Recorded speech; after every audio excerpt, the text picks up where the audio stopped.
Good afternoon, good morning. Hello, Community Action. Again, my name is Denise Harlow, the CEO of the Community Action Partnership, and I'm joined by my colleague Tiffney Marley, the Vice President of Practice Transformation. We are thrilled to be with you today to commemorate Dr. King's birthday and holiday this week. It's There's been so much going on across the country. We know many of you were off on Monday. Many of you were volunteering in your communities, attending community breakfasts, highlighting and spotlighting the great work that's going on in communities nationwide, and spending time remembering the legacy of Dr. King. So let's go to the next slide. Today, Tiffney and I want to have a conversation, both with each other a little bit and with all of you. We want to talk about Dr. King's legacy and how today it truly is embodied through all of you within community action, how we live his spirit and breathe it, and how the partnership working with the network, we've embedded it into the vision and values of community action, and talk a little bit about the state of community action today. We want to touch on equity as a key priority of the partnership and of the network, and how we see that tying directly into Dr. King's legacy. And then talk a little bit about what are we doing to keep the dream alive. We are in an interesting place in our country's history at the moment, and there's much work to be done. We were just chatting as we were preparing for today's webinar about the Dr. King quote about being confronted with the urgency of now, the fierce urgency of now, that there is not time for treading water, there is time for swimming forward. And today that call to action is on us. And at times that can be an overwhelming call to action, but I want you to keep that kind of fierce urgency of now in the back of your mind, and be thinking about how your work every day embodies that, and what more can all of us be doing to create and affect change in our communities. So let's go to the next slide. As we do with many community action partnership events, we want to start off with the community action promise. And you'll see elements of this promise reflected throughout today's webinar. You know this statement well, that community action changes people's lives, embodies the spirit of hope, improves communities, and makes America truly a better place to live. And that across this country, we care about the entire community, every corner of America. And we are dedicated to helping people help themselves and each other. And I think that spirit of giving that was embodied in events on the King holiday on Monday was truly wonderful to see, both in the national media that you saw, perhaps on your social media. I know so many of you were engaged in all of that. Next slide, please. So let's talk a little bit about connecting Dr. King's legacy to community action and where we are today. So let's go to the next slide. So we are all about looking forward. But if you come through our offices here in DC, you will see several posters that have been framed and hung up on our walls that honor the history and grounding of community action in the civil rights movement, in the voting rights movement. And we can't and never want to take the past and set it aside. We want to ground all that we're doing going forward in our history, in our past, but knowing that we're taking the oomph and, again, that fierce urgency of now and going forward with the work that we're doing. Whether you're working in housing, energy, whether you're in administration, whether you're in advocacy, no matter what element part of community action you are a part of, you are doing the work of helping to move the needle on ending poverty in America and ending and keeping Dr. King's spirit alive. Tiffney, I wanted to give you a chance here just for a moment. I know we didn't talk about this in advance, but I wanted you to have a chance to say hello to folks on today's webinar, and just see if there's anything you want to kind of start us off with also as we think about our work here in community action. You're muted, I think. Thank you, Denise. Thank you, Denise, and good afternoon, everyone. And so what I would add to that is, as we think about the legacy of Dr. King, and even as we think about our promise for community action, this notion that we care about the entire community and that we are truly invested in community-focused solutions as it relates to interrupting poverty and creating opportunities for everyone. It's a very radical notion. It was a radical notion then. It is just as radical today. And when I say the word radical, I mean in a good way. It suggests that we are constantly creating, we are constantly engaging many stakeholders in this work with us as we seek to make a better reality for all of America. Thank you. Thank you. And if folks know the history of community action back in 1964 with the signing of the Economic Opportunity Act, the monies that were directed toward local communities went directly to local communities, with the power put into the people's hands, as it were. Literally dollars flowing from the feds right to local communities. Local communities had to create local agencies to receive the dollars and then do the work. And we know today we have the tripartite board structure, and which requires certainly folks engaging from the elected official sector, from the private sector, and the democratically selected individuals from the low-income community. But historically, it was all meant to be driven by the needs, the interests, and the decisions of people who were struggling across America. So today, we are truly embodying a lot of that still through our tripartite board structure. But again, from the very beginning, our work in the Economic Opportunity Act and the Civil Rights Movement was all about power to local people, embodying that power, and making sure that people have the ability to make their own decisions about what's right for them. And I also want to just pause here and make sure folks know to put comments or questions in the chat window. We'll pause periodically to see if there's something that you want to put on the table, if there's something else that you'd like us to address or dive a little bit further into. So please feel free to put that into the chat window. So let's go to the next slide. The time has come for us to civilize ourselves by the total, direct, and immediate abolition of poverty. Some folks will say, you know, you've heard the war on poverty. What are we doing with that? What is happening with that? Have we won the war on poverty? We lose the war on poverty? And I tell folks that I believe that we win the war on poverty every day, one family at a time.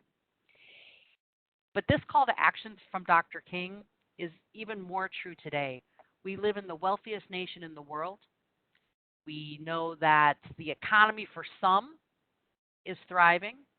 We also know that not the economy for all is thriving. We know folks are working multiple jobs, multiple low-wage jobs, minimum wage jobs. But in the country that has the kind of wealth we do, it is time to truly focus on ending poverty in America. Let's go to the next slide.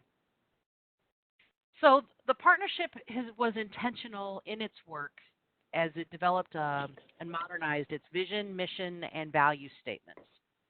Many of you have seen this before, but we do like to share it here today as we honor Dr. King. The vision of the Community Action Partnership is a nation that creates opportunities for all people to thrive, builds strong, resilient communities, and ensures a more equitable society. And I'm so glad Tiffany raised that point that it was radical in terms of that opportunity for all, that everyone should have a voice and everyone has an opportunity to achieve, that we truly believe that we can do that as a country and need to be working toward that vision. Next slide, please. You'll see here the values that have been established by the Community Action Partnership Board of Directors in partnership and collaboration with the network. Starts off with equity. And if you've heard myself or Tiffany speak on equity and our work in that space in the past, you'll hear us talk about it being baked into the sauce, into everything that we're doing. It's not a special program, a special staff person, a special this or a special that. It is embedded into everything that we do. I will say it does have a space on our budget, however, to make sure there's an intentional investment in our racial equity work to ensure that wherever we can fit in speakers, workshops, racial healing circles, board training, all sorts of different things that we want to invest in, we've made some intentional decisions on that side of things. But you'll see here our values, again, starting with equity, but also include respect, commitment, hope, community caring, innovation, and opportunity. Next slide, please. So let's dive into our value statements. And I think a lot of times, we have these hanging on the wall, but if we pause and actually review our value statements, it really can sometimes really set myself up for a really good day because they've been written in a way that I think truly embodies who we are and reminds us that how privileged are we to get to do this work every day. I was with a colleague yesterday, and it was a long day, and we're struggling through some things, and we're planning on many different meetings and various things, and you pause for a moment and say, yeah, but look what we get to do every day. The work that we get to go to the office, travel, do whatever, and get to really work to help people across America. And this first value statement for me really reminds me of that we believe that all people should be treated with dignity and respect. And we recognize that structural race, gender, and other inequities remain barriers that must be addressed. In community action, we recognize that the structural racism that is embedded into our country's history and unfortunately the present needs to be dismantled so we as a country going forward can ensure everyone has that opportunity to be engaged and to thrive in the United States. But that takes some intentional work, focus, and action that in community action we undertake every day. Let's go to the next slide. This one for me, I know many folks come to this work from a faith perspective, and that we have a value statement that actually calls that out, and it is the Reverend Dr. Martin Luther King, right? We know that faith and civil action oftentimes go hand in hand, not always exclusively, certainly, but that we believe that this nation has the capacity and moral obligation. That is so true. We believe this country has a moral obligation to end poverty. And we do believe we have the capacity, and that we make sure that no one is forced to endure the hardships of poverty. And we know that poverty is, it's just so embedded, unfortunately, into our country, whether we're through structural mechanisms, through privilege, through implicit and explicit bias in our country. And I think we in community action are, again, privileged to be on the front line, to be able to push the envelope on that every day. Tiffney, while I catch my breath here for a moment, is there anything you'd want to add to those first two value statements before we move on to our second two? I really can't think of anything. I would say that you clearly hit the nail on the head, or here's what I would say about it. It applies to all of us. These values are value statements that we have all been charged to hold as a network, and they've not been worked on and developed for some of us to opt into them, and others of us to opt out of those. And ultimately, as we again center ourselves in our promise that says that we care about the entire community, really the entire nation is depending on us as we do the work that we do. And again, these values really center us in that. And I hope that folks who are watching today's webinar from the network, these we hope are things that would also inspire you and that you can use in your work, in your organization, to help inspire and educate your teams, your boards, your staff, in any way that you would see possible. Thanks, Tiffney. So let's go to the third value statement, that we believe with hope, adequate resources, and opportunities, everyone can reach their full potential, and we are committed to achieving that vision.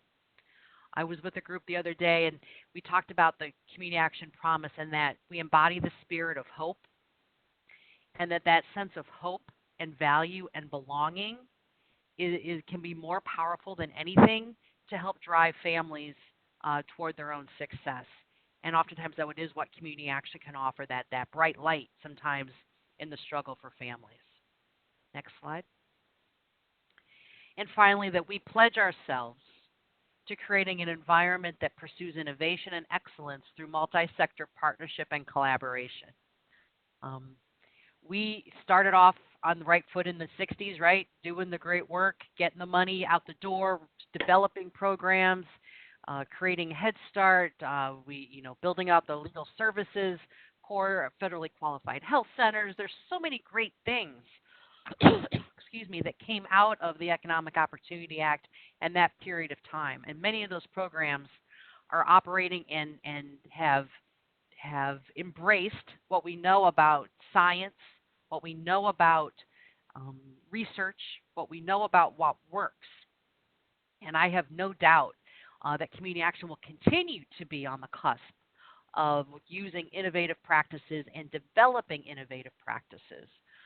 We were with a group again yesterday talking about mobility from poverty and the research that was done by the Gates Foundation and the Robin Hood Foundation about the need to change the narrative in this country, to make sure that zip code is not destiny, to think about place, that we know that we are truly embedding all the most recent research, the brain science that goes into our whole family approach in community action.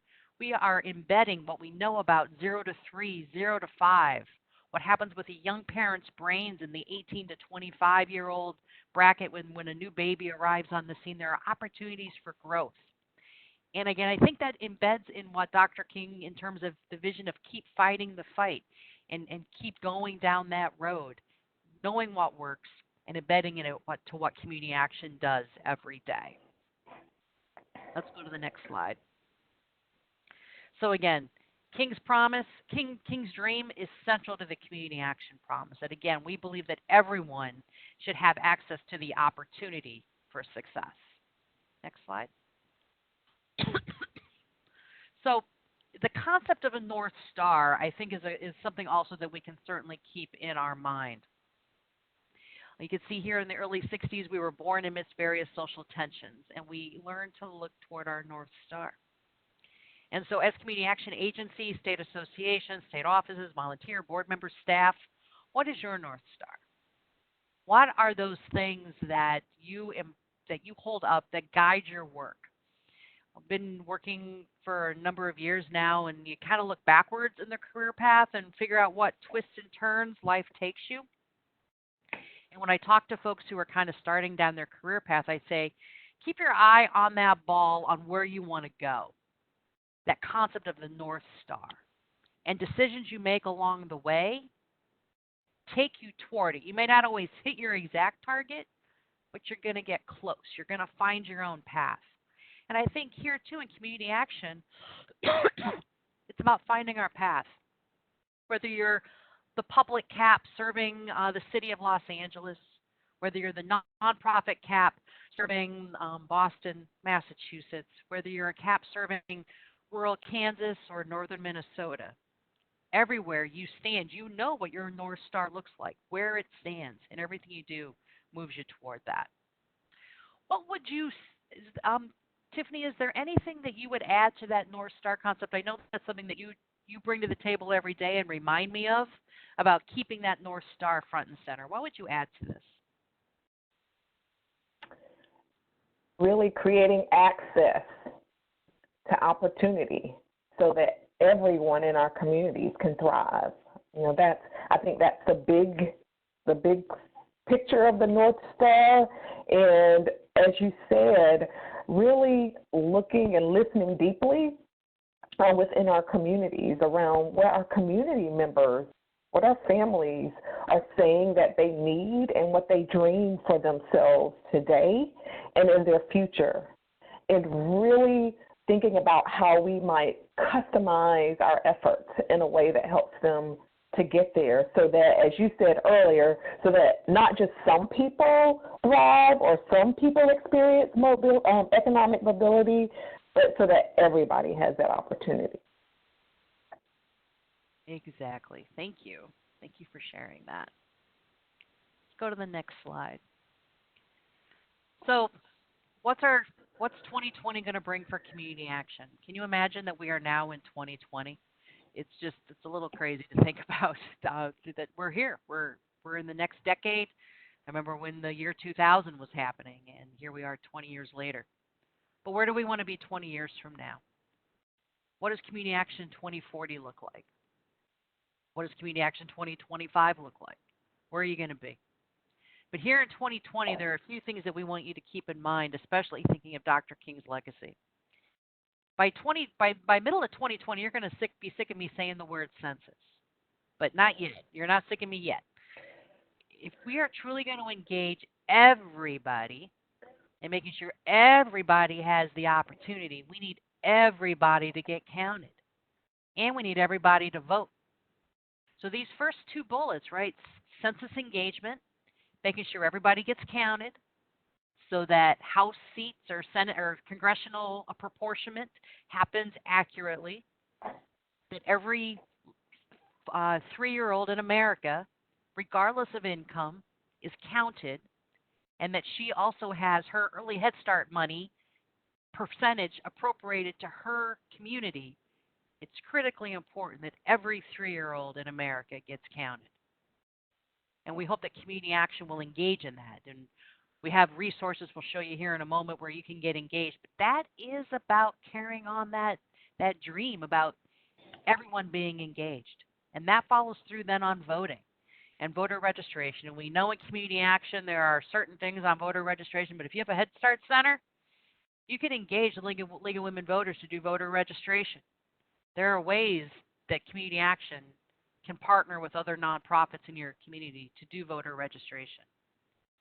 And if we're going to keep Dr. King's dream alive, we need everyone to be engaged civically. And 2020 is the chance for us to do that. And we need to figure out how we do a better job, again, of advocating for systems-level transformation. The partnership is working on a project focused on human capacity and community transformation. And we keep in mind the Kresge Foundation and others have worked on the human services value curve in helping our communities move toward what they call a generative model. That we move away from just looking at regulations and compliance with truly transforming how our country serves the needs of families, struggling or otherwise, making sure that services and programs are built to truly serve a family, that communities are structured in a way that truly serve families. So getting engaged in some of those big macro conversations, being engaged civically, getting engaged in the census, for us, are ways that you can truly be involved in King's Dream today. Let's go to the next slide. And again, as I said, 2020 is an important year. Census, elections, but even just day to day. Things move at such a fast rate that we don't know the things that are going on even 6 months from now. The fierce urgency of now, it's today. We have a lot of work ahead of us. Next slide. So again, just want to reflect here on a moment in terms of the census engagement. We know that these are what you see here on your screen are those hard to count communities. Low income folks are some of the hardest folks to count in America. But everyone needs to be counted. As I mentioned, the 3-year-old early Head Start student, the LIHEAP, the 25-year-old single mom with 2 kids who's getting LIHEAP, who are getting housing subsidies, who are getting these programs and services, deserve to make sure that they are counted so their communities have the right apportionment of those federal dollars. Children especially, I keep going back to the 0 to 5-year-olds. They get missed. Even parents who are responding to the census or grandparents, sometimes, where are the kids sleeping on the night they fill out the census form, or who's counting? I thought she was going to count them or dad was going to count them. The important thing is that we make sure to do our best to make sure every young child is counted in America. Next slide. So we encourage you to get involved and get out the count. We have a website here. You can see communityactionpartnership.com/census2020. We got toolkits. We have our own complete count committee. We'd love to you be a part of it. Email me if you'd like to be a part of that. We have learning and curriculum through our online learning academy through Moodle that you can learn more about the census. But this is a way for you truly to be engaged this year in 2020. Next slide. I'm going to turn the ball over here to Tiffney to talk again a bit more about equity and how we are baking it into our sauce. Tiffney? Thank you so much, Denise. And I want to echo what you said around the census. Every one of us counts, and this is an important opportunity for every one of us to actively engage in helping to move all of our communities forward. So please participate in the census and take advantage of those opportunities to get others in your community involved. And speaking of this whole notion of equity as priority, Denise has already set it up very well for us in terms of just centering our conversation in the legacy of Dr. King. And really that legacy was all about everyone having access to opportunity, as we have said, and really it has been our work as a network to build those access points for opportunity so that, as we've already indicated, so that not just some of us improve as it relates to our economic condition, but so that everyone does so. And when we say this word equity, it's the definition that we continue to hold in mind is that condition whereby all people have access to a thriving reality and belonging regardless of their race, regardless of culture, regardless of gender, religion, economic status, or social location. And really, as we think about what was going on in 1964 when our network was born, when the civil rights movement was taking place, this is what many of our freedom fighters across various dimensions were advocating for all of us. And as we look at this image that illustrates equity versus equality, hopefully it just sort of brings that into focus for us. And that as we look at the first box, it really is an illustration of what equality looks like. And it basically says that each person gets the same thing at the same portion in order to be able to have access. So they get the same resources, regardless of what their needs are. The middle box speaks to specific resources being given to persons based on their unique needs so that everybody has the access. The final slide, though, I think is just very interesting and really points to where we want to take ourselves and our communities, and that is this whole notion of the barriers that would prevent individuals from having access in the first place being uprooted and removed. So regardless of where a person finds themselves, they get to access the world and access opportunity from their unique perspective. And so as we look at this next slide that then talks specifically about what racial equity is, then it is a condition whereby all people have access to a thriving reality and belonging regardless of race or culture. And so the question is, why are we starting with race in the first place? And the reason why we start with race is because of our racialized history as a country. And so if we were to recount many laws and many policies that are in place within our country, be it related to housing, be it related to education, be it related to the criminal justice system, with many of those, as we dig deeper, it doesn't take us longer to find a racialized root or a racialized connection as to why those policies exist. And those policies were designed to place value on some humans or place a value on some humans and to basically deny that value to others, or to ensure opportunity or access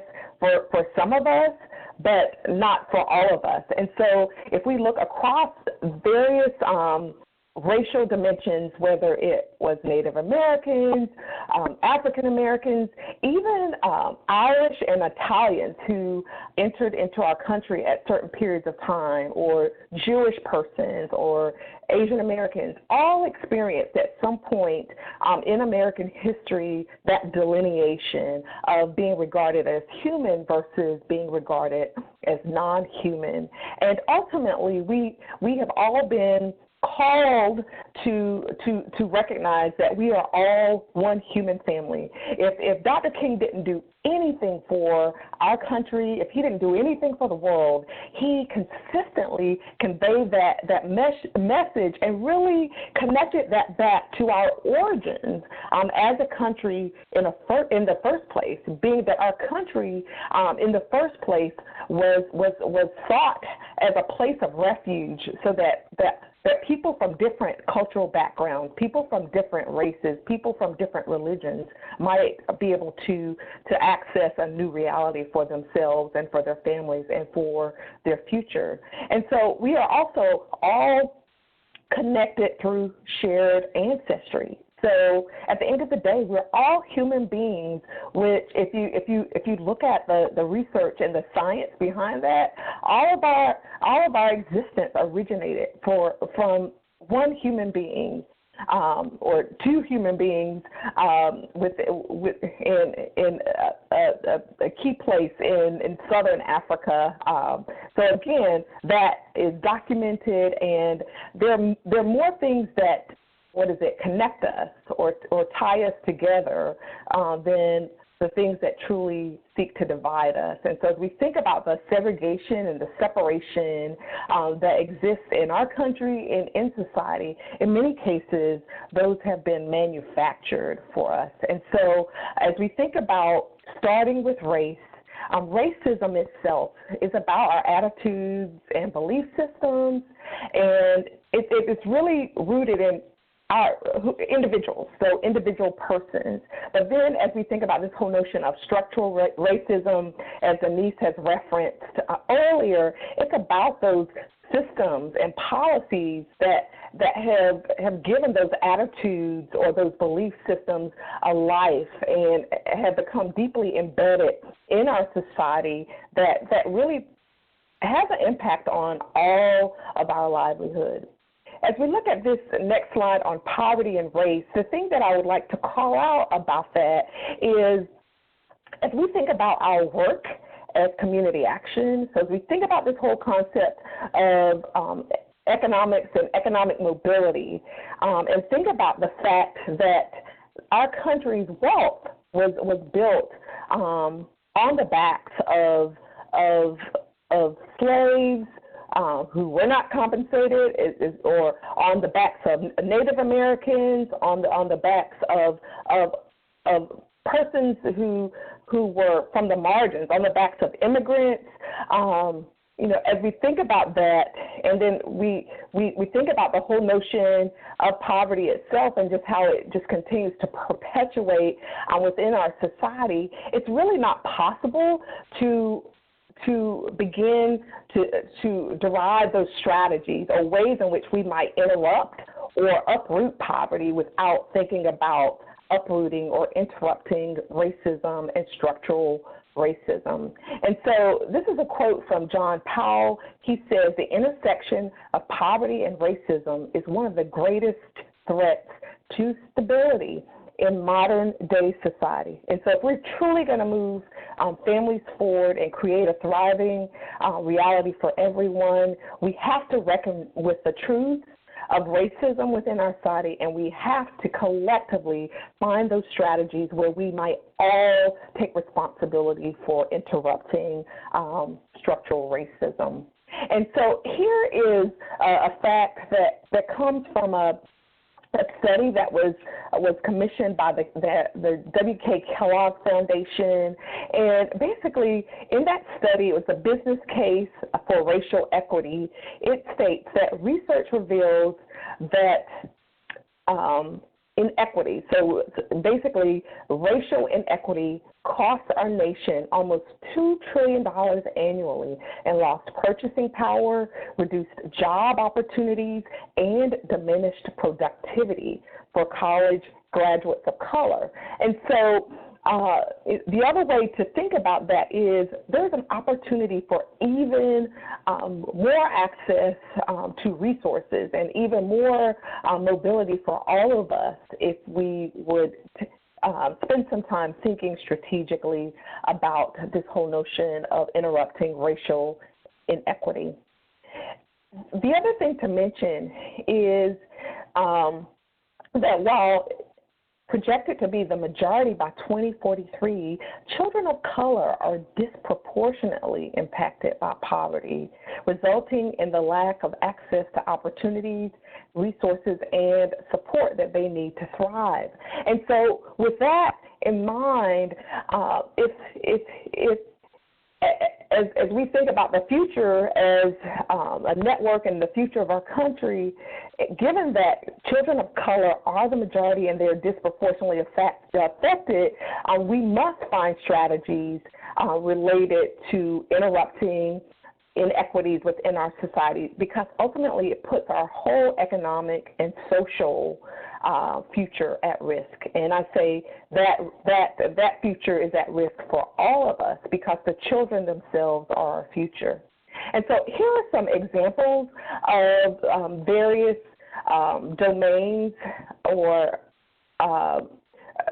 various domains that are tied to opportunity. They span from education, the economy, transportation, food, housing, justice, healthcare, communications. And so ultimately, we're talking about basic needs here that everybody in our society deserves and should have access to, that because of very racialized dimensions have left them on the outside of connecting to those or accessing those, and also experiencing a sense of membership or belonging, as John Powell would put it. And so the other thing that I would like to tie to that is that it is pretty much widely held that place matters as it relates to access to many of these resources. And so Denise indicated earlier that place is not our destination, but unless we spend some time looking at the systematic realities of being in a place and the role in place in terms of dictating accessibility to education or accessibility to health care and a thriving well-being or accessibility or overexposure to crime, and sort of like the quick slide to incarceration or the connection to poor employment. So all of those are connected to that driver of place that we would argue lends itself to an opportunity for us to think more strategic on that systems and individual level around moving families forward. And so ultimately, what we are aiming for as we talk about equity as a whole is, as I said, those basic needs for health and safety, lifelong learning, meaningful work and wealth, humane housing, reliable transportation, a healthy environment, belonging, and civic muscle. So, when I read these concepts, they don't sound that far-fetched. And even, Denise, I don't know if you would have anything to add as it relates to this, but these sound like basic needs. And then the fact that we would want to suggest that everybody should have access to these basic needs, it seems to make sense.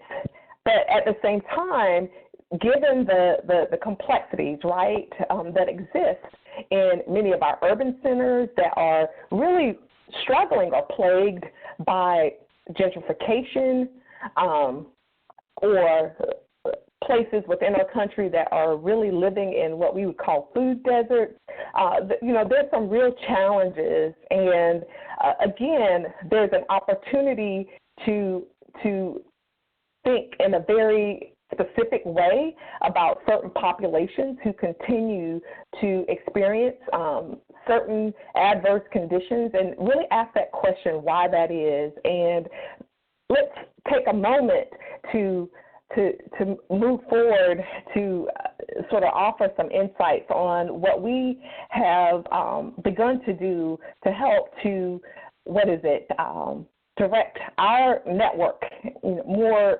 specifically, or to ground ourselves more specifically in ways that we might resource everybody in our community in the midst of our complexities.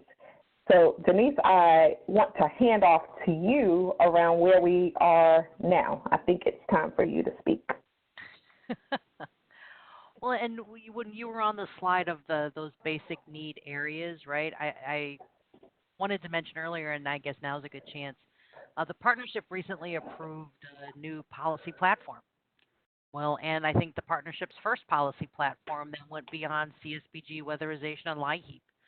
We now have, it's not quite 453 points, but there's a lot of points in the policy agenda, because, again, it touches on housing, it touches on transportation, it touches on lifelong learning, that we believe, again, with our policy agenda grounded in our values, how could we not be wanting to advocate for fair housing, equitable access to education, to ensuring that if people live in the same community, their lifespans aren't differing by 20 years because they live on two miles apart from each other, and the structural healthcare systems look totally different 2 miles apart from one another, and someone might die 20 years on average sooner than their wealthy counterparts. So, again, when we're looking at equity, it goes right from the programs we operate to the policies we're advocating for.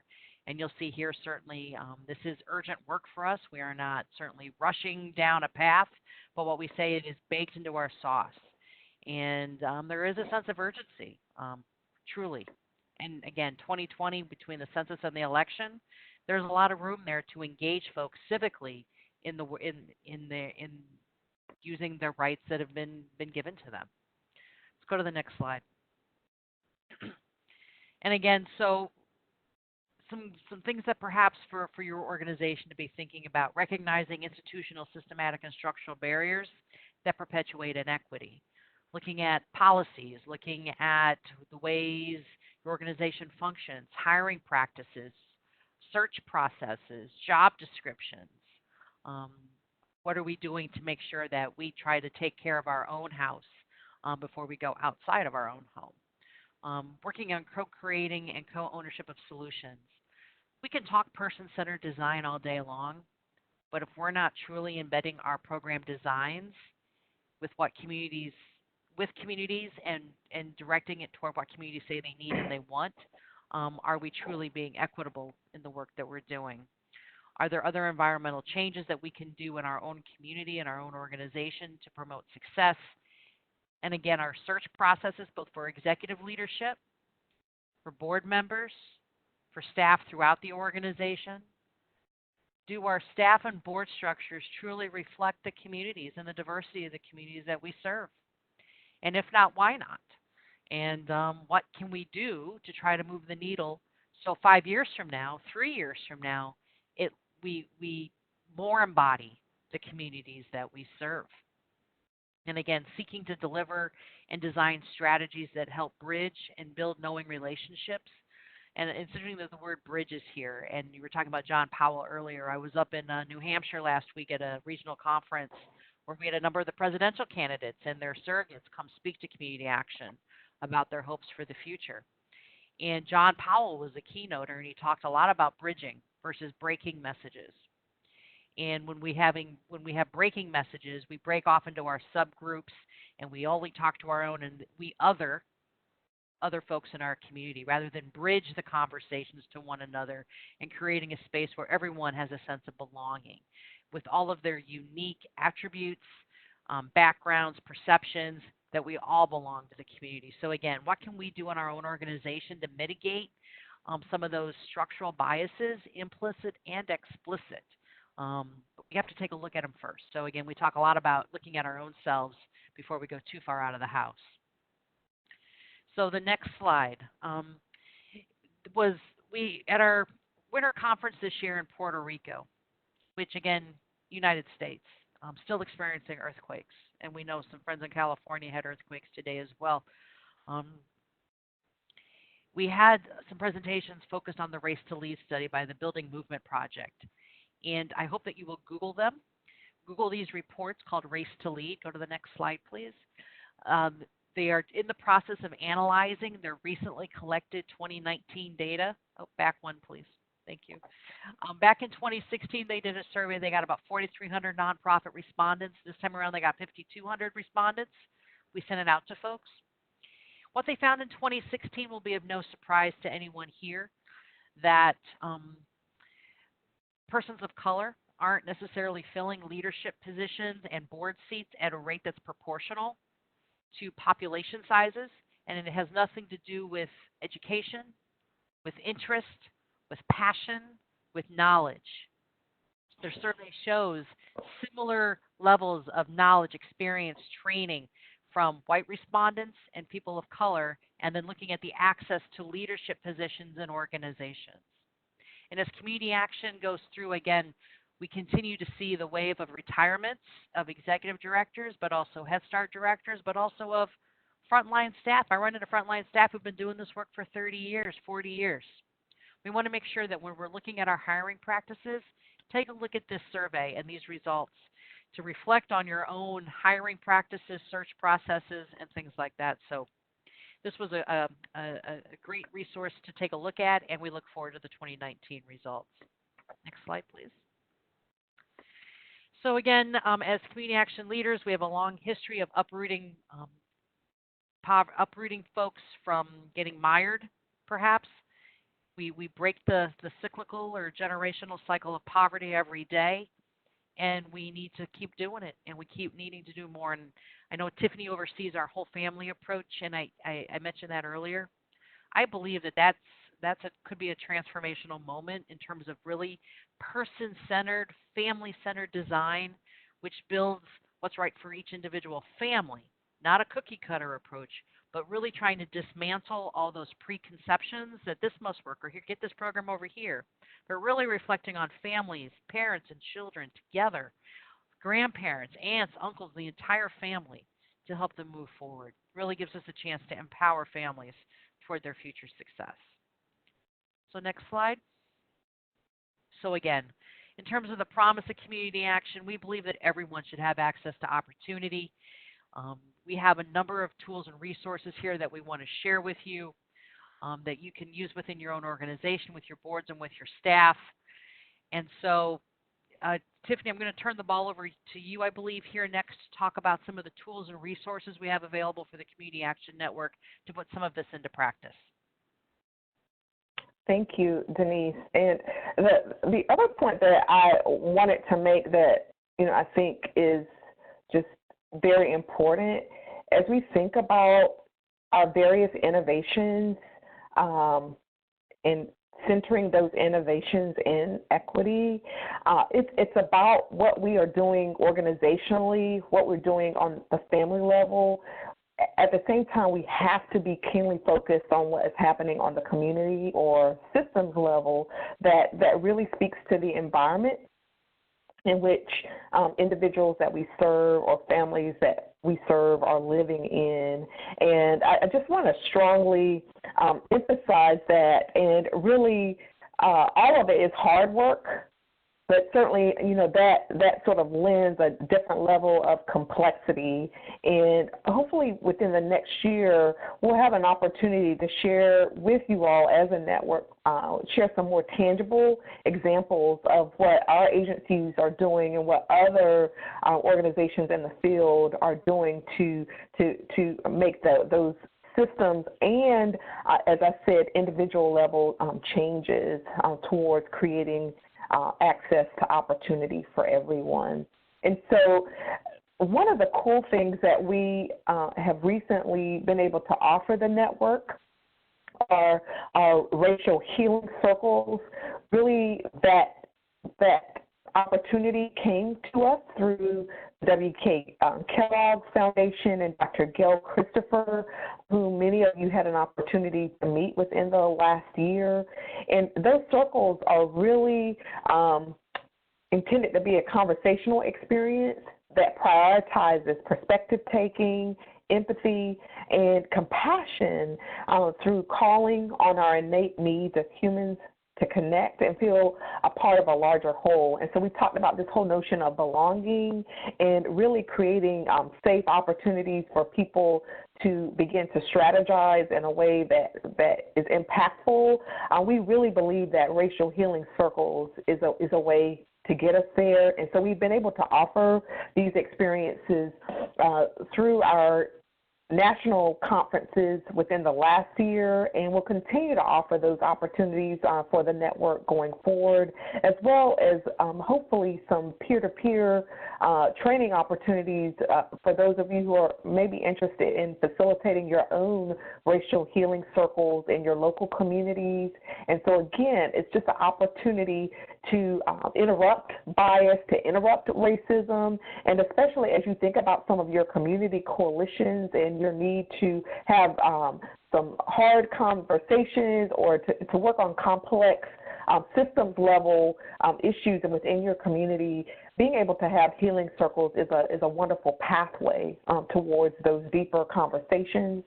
The other thing that we will call out is that our country was founded by immigrants, and I'm looking at the next slide, and our country was founded by immigrants, and immigrants continue to come to our country for various reasons, environmental, political, and of course, this has been an issue that has been rather controversial along political lines within our country, and we won't necessarily get into that. But what we will say is community action cares about the entire community. And so when we're talking about equity and we're talking about racial equity, immigration is certainly a part of that. And we had an immigration summit in El Paso, Texas last year, and we were able to curate several resources and video presentations that hopefully will resource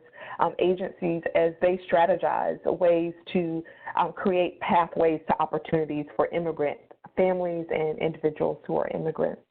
The other thing that we would like to share with you all is sometimes it's a matter of a simple thing that your organization might do to begin to make change. During the past 3 years, the partnership has initiated what we call our staff racial equity conversations, in which staff are just invited to the lunch table during the lunch hour. It's voluntary for them to come and to connect and be together and to bond and to do so around a particular issue or conversation related to equity, particularly racial equity. And so this is something, as I said, that we've done for a few years, and we brought a lot of cultural humility to that space. So we have acknowledged that we don't know how to do it, like we are not experts, but that we're willing to continue to come together to learn and to grow together. And it's been a very powerful, formative experience for our entire team, and really has fueled the foundations of our work, because the other thing that Gail Christopher would say to us is that in order to do the work of equity, we have to do our work. And that has been our consistent act as a staff of doing our internal work so that we can bring integrity to what we offer the larger network. And so here are a series of several other resources that are out there that span from resources to help you think about your organization and how to ground organizational policies and practices in equity, as well as things that your agency might do to meet the needs of your customers in a more dynamic and equitable manner, and then what it means to build a racial equity culture, not only within your organizations, but within your community. So take a look at these resources, and I will invite Lil to just scroll through, because there's several that we have curated during the course of our recent efforts. I will say that all of these resources are available on our website. There is a link for racial equity, and you can do a search even to find all of the resources that we have available. And so you can just continue to scroll. There are a lot of resources that are out there. Our team has had an opportunity to spend quite a bit of time at the Institute for Othering and Belonging. It was previously known as the Haas Institute, that is run by John A. Powell. And so there are resources from conferences and meetings that we have gone to that have been curated as well.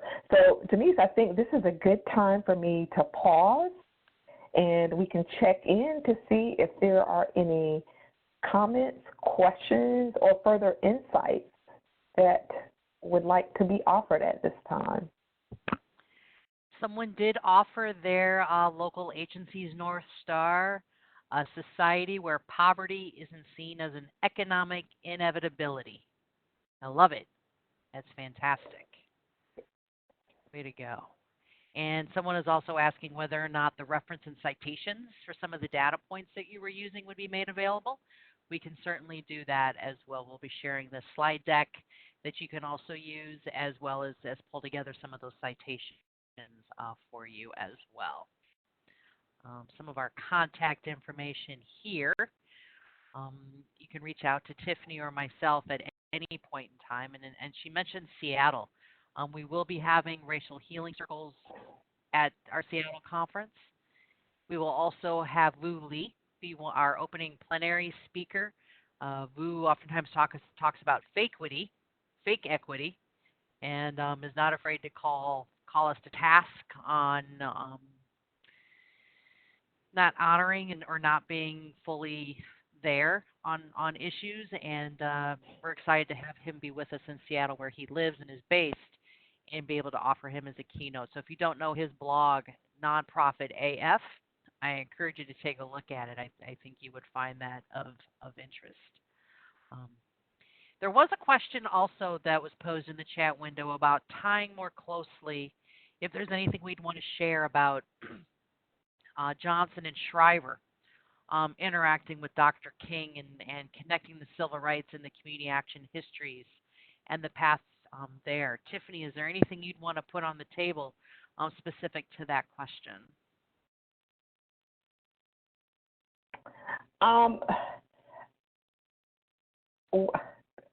Deeply specific, no, but broadly, I would say that especially for those of us who have gone through the CCAP process and look at that history, we can draw the lines very clearly in terms of really it was kind of a pressure that King was putting on Johnson at the time.